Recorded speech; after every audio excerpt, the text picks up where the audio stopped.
అన్న నమస్తే అన్న. నమస్తే బ్రదర్. అన్న ఇప్పుడే చూసుకుంటే అంబటి రాంబాబు గారు ఒక ప్రెస్ మీట్ రిలీజ్ చేశారు. ఆ ప్రెస్ మీట్లో మాట్లాడే అంశం ఏంటంటే ప్రస్తుతం అల్లు అర్జున్ అరెస్ట్ అయ్యాడు. ఈ అరెస్ట్ వెనక చాలా కుట్రలు దాగున్నాయి. ఎందుకంటే ఆంధ్ర రాష్ట్రంలో రైతులు ధర్నాలు చేస్తూ ఉన్నారు, రైతుల పట్ల వైసీపీ వాళ్ళు ధర్నాలు చేస్తూ ఉన్నారు. సో రాజకీయ కోణం దీంట్లో అలుముకుంది.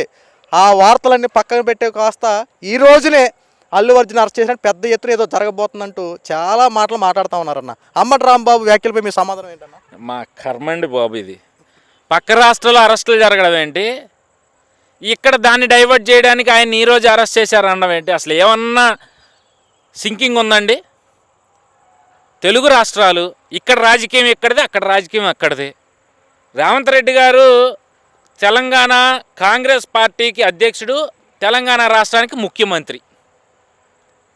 చంద్రబాబు నాయుడు గారు, పవన్ కళ్యాణ్ గారు ఆంధ్ర రాష్ట్రంలో ఉన్న తెలుగుదేశానికి జనసేన పార్టీలకు అధ్యక్షులు, ఆ రాష్ట్రానికి ఒకళ్ళు ముఖ్యమంత్రి, ఒకళ్ళు ఉప ముఖ్యమంత్రి. తెలంగాణ ఆంధ్రప్రదేశ్ విడిపోయినాయి. అంటే వీళ్ళు గతంలో అక్కడ కేసీఆర్ జగన్మోహన్ రెడ్డి దొందులేక రాసుకుని పూసుకుని తిరిగారు. ఇక్కడ ఏదన్నా ఘటనలు జరిగితే దాన్ని పక్కదారి పట్టించడానికి ఇక్కడ ఏమీ లేకపోతే తెలంగాణలో అలలు సృష్టించి హడావుడి చేశారు. ఆ టైప్ అనుకుంటున్నారు ఏంటి వీళ్ళు? లేదంటే ఎలక్షన్ టైంలో కాంగ్రెస్ పార్టీ అధికారంలోకి వచ్చేస్తుందని తెలిసాక నాగార్జున సాగర్ డ్యామ్ మీద హడావిడి చేశారు చూసారా ఆంధ్ర తెలంగాణ పోలీసులు అని చెప్పి కొట్టుకున్నారు. ఆ డ్యామ్ గురించి 5 ఏళ్ల పాటు వాళ్ళకి నాగార్జున సాగర్ డ్యామ్ గుర్తురాలా? తెల్లారి ఎలక్షన్ జరుగుతున్నానంగా వాళ్ళ హడావిడి అక్కడ పోలీసులు వెళ్ళి ఏంటంటారు కారణం? అంటే వీళ్ళకిలాగానే మిగిలిన అందరూ కూడా ఉంటారనుకుంటున్నారా? ఎవరు అభివృద్ధి పనులు వాళ్ళు చేసుకుంటున్నారు, ఎవరి పనులు వాళ్ళు చేసుకుంటున్నారు.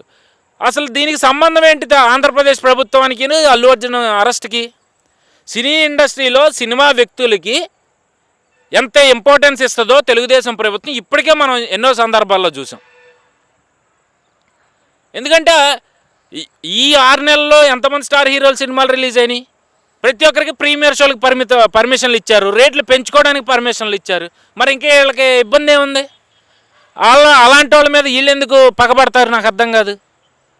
ఈరోజు అల్లు అర్జున్ అరెస్ట్ చేశారంటే ఆ కుటుంబం అంతా ఒకటైందండి. నిన్న మొన్నటి వరకు ఇదే అంబటి రాంబాబు గారు, ఇదే వైసీపీ నాయకులు అల్లు అర్జున్ వేరు, మెగా కుటుంబం వేరు, మెగా కుటుంబంలో చిరంజీవి గారు, పవన్ కళ్యాణ్ గారు కలిసి అల్లు అర్జున్ గారిని తొక్కేశారని అంటున్నారు. మరి ఈరోజు అల్లు అర్జున్ అరెస్ట్ చేస్తే ఆగమేఘాల మీద చేస్తున్న షూటింగ్ను కూడా పక్కన పెట్టేసి తన మేనల్లుడికి అన్యాయం జరుగుతుందని చెప్పి ఎత్తి చూపించడానికి ప్రభుత్వం చేస్తున్న తప్పుని అక్కడ ప్రభుత్వం చేస్తుందా, పోలీస్ వ్యవస్థ చేస్తుందా అనేది తర్వాత విషయం. తన మేనల్లు జరుగుతున్న అలాంటి ఘోరాన్ని, అలాంటి సమయంలో కష్ట సమయంలో అండగా ఉండాలని చెప్పి చిరంజీవి గారు హుటాహుటిన చేస్తున్న సినిమా షూటింగ్ను కూడా పోస్ట్పోన్ చేసుకుని వచ్చారే. మరి వీళ్ళు చేస్తున్న అబద్ధ ప్రచారాలు ఏంటి? వాళ్ళకి పడట్లేదనే నిన్నటిదాకా. మరి పడనప్పుడు చిరంజీవి గారు ఎందుకు వెళ్తారు వాళ్ళ ఇంటికి? అంబటి రాంబాబు గారికి వేరే పని ఉండదండి. ప్రజలు ఓడగొట్టారు. మొన్న ఒక వీడియో చూశాను నేను. సిగ్గు లేకుండా ఎలా చెప్పుకుంటున్నాడంటే నాకు 29,000 మెజార్టీతో నేను ఓడిపోయానని చెప్పుకుంటున్నాడు. నాకన్నా ఎక్కువ మెజార్టీతో ఓడిపోయిన వాళ్ళు ఉన్నారని చెప్పి ఎదుటి వాళ్ళని తక్కువ చేసి చెప్పుకుంటా ఉన్నాడు. అలాంటి బతుక అతనిది. అతను ప్రెస్ మీట్లు పెట్టి అక్కడ అరెస్ట్ జరిగితే ఇక్కడ పవన్ కళ్యాణ్, చంద్రబాబు తప్పు చేశారు, లేదంటే ఆంధ్ర రాష్ట్రంలో వైఎస్ఆర్సీపీ ధర్నాలు చేస్తుంటే దాన్ని పక్కదారి పట్టించడానికి అక్కడ అరెస్ట్ చేశారు, ఈరోజు అరెస్ట్ చేశారని చెప్పి చెప్తా ఉన్నాడు. మీకులాగా డైవర్షన్ పాలిటిక్స్ చేయాల్సిన అవసరం కూటమి పార్టీలకి లేదు, కూటమి ప్రభుత్వానికి లేదు. అది గుర్తుపెట్టుకోండి అంబటి రాంబాబు గారు. మీకు దేవుడు మంచి నోరిచ్చాడు, మంచి అంబేద్కర్ గారు లాంటి వాళ్ళు, మీకు అంబేద్కర్ లాంటి వాళ్ళు కాదు, అంబేద్కర్ గారే మీకు వాక్ స్వతంత్రాన్ని కల్పించారు. అంత గొప్ప అర్హతలు, అంత గొప్ప స్వతంత్రాన్ని కల్పించినప్పుడు పద్ధతిగా దేని గురించి point to point main matter మాట్లాడి ప్రజల్లో కొంచెం దగ్గర అవడానికి ట్రై చేయండి.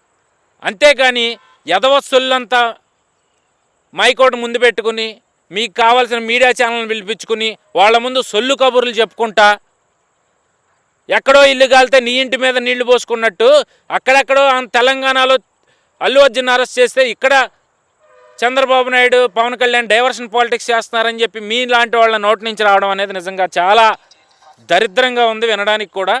ఒకటి గుర్తుపెట్టుకోండి, ఈరోజు మీరు రైతుల కోసం ధర్నాలు చేస్తున్నావు అంటున్నారు. రైతుల కోసం ధర్నా చేస్తే నువ్వు మీడియా ముందుకు ఎందుకు వచ్చావయ్యా అంబటి రాంబాబు? జగన్మోహన్ రెడ్డి ఎక్కడున్నాడు? విజయసాయి రెడ్డి ఎక్కడున్నాడు? వైవి సుబ్బారెడ్డి ఎక్కడున్నాడు? రామచంద్రారెడ్డి ఎక్కడున్నాడు? వీళ్ళందరూ ఎక్కడున్నారు?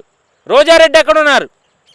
ఎవరయ్యా ఈరోజు రోడ్ల మీద ఎక్కిందంటే మనం ఎక్కడికి వెళ్ళి చూసినా అండి వీళ్ళు చేసే ధర్నాల్లో గట్టిగా 20-30 మందికి మించి అక్కడ ఉండలేదండి. వాళ్ళు కూడా 20-30 మంది కూడా ఆ ప్రాంతంలో సంబంధించిన నాయకులు, వార్డు మెంబరో లేదంటే పంచాయతీ సర్పంచో ఆ ఊరి లీడరో, ఇలా వీళ్ళు మాత్రమే ఆ ధర్నాల్లో పాల్గొన్నారు తప్పితే స్వచ్ఛమైన రైతు ఎవరైనా ఈరోజు నాకు అన్యాయం జరిగిందని చెప్పి వైసీపీ వాళ్ళు చేస్తున్న ధర్నాకి మద్దతు తెలిపారండి? ఏ రైతు సంఘం అన్నా మాకు అన్యాయం జరుగుతుంది ఈ ప్రభుత్వం వచ్చిన తర్వాత, జగన్మోహన్ రెడ్డి గారు చేస్తున్న ఏవైతే ఆరోపణలు ఉన్నాయో ఆ ఆరోపణలన్నీ వాస్తవమే అని చెప్పి ఎవరన్నా ఏ రైతు సంఘం అన్నా నోరు విప్పిందా? ఎందుకు విప్తారండి? వాళ్ళకి నిజంగా అన్యాయం జరిగితే వాళ్ళు బయటకు వస్తారు. ఇదేం జగన్మోహన్ రెడ్డి ప్రభుత్వం కాదు కదా బయటకు వస్తే కొట్టి కేసులు పెట్టి ఇబ్బంది పెట్టడానికి. కూటమి ప్రభుత్వం ప్రజా పరిపాలన సాగుతుంది. మరి ఇలాంటి ప్రజా పరిపాలనలో డైవర్షన్ పాలిటిక్స్ చేయాల్సిన అవసరం కూటమి ప్రభుత్వానికి ఎందుకు ఉంటుంది అనేది నా ప్రశ్న ఇక్కడ. మరి అంబటి రాంబాబు గారు ఏదో ఒక రకంగా తెల్లారలేసిన కాంచి మాట్లాడితే మీడియా ముందుకు వచ్చేసి నేను అనేస్తా, నేను తిట్టేస్తా, నీకు జగన్మోహన్ రెడ్డి మంత్రి పదవి ఇవ్వడం వల్ల విశ్వాసం కలిగే నువ్వు జగన్మోహన్ రెడ్డికి విశ్వాసం చూపించాలనుకోవడంలో తప్పులేదు. కానీ అంబటి రాంబాబు తప్పుడు ప్రచారం చేయకుండా ఉంటే రాష్ట్రాన్ని ముందు అభివృద్ధి జరగనివ్వండి అయ్యా, రాష్ట్రాన్ని ఒక గాడికి తీసుకురానివ్వండి అయ్యా, అప్పుడు మీ యదో ప్రచారాలు చేసుకుందరు. కానీ అది మానేసి పక్క రాష్ట్రంలో అల్లు అర్జున్ అరెస్ట్ చేశారంట, ఇక్కడ వీళ్ళు చేస్తున్న ధర్నాలని డైవర్షన్ పాలిటిక్స్ చేయడం కోసమే ఈరోజే అరెస్ట్ చేశారంట. ఏమన్నా ఉందండి?